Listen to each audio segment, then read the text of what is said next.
بتدفع ضعف السعر عشان كلمة مينوكسيديل أو روزماري على علبة الشامبو. أنا خالد وتعالى أقولك ليه المادة الفعالة دي أنت بترميها بإيدك في الأرض. بصيلة الشعر موجودة على عمق من 4 ل5 مليمتر تحت الجلد.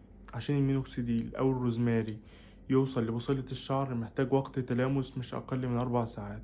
لما تحط الشامبو دقيقة أو دقيقتين وتغسله المادة الفعالة ما بتلحقش تمتص إطلاقا وبتروح على الأرض.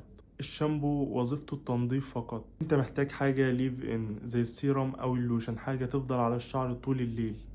وجود مادة علاجية جوه منتج بيقعد دقيقتين ل3 دقايق على فروة الراس وبعدين نغسله هو مجرد أداة تسويقية مش علاج حقيقي. الخلاصة، هات شامبو طبيعي ينظف الفروة من غير ما ينشفها، وحط ميزانيتك في سيرم أو لوشن كويس يتحط على الفروة. نحطه بالليل ونسيبه لغاية الصبح بحيث يقعد أكتر وقت ممكن على الفروة علشان يمتص للبصيلة نفسها من جوه.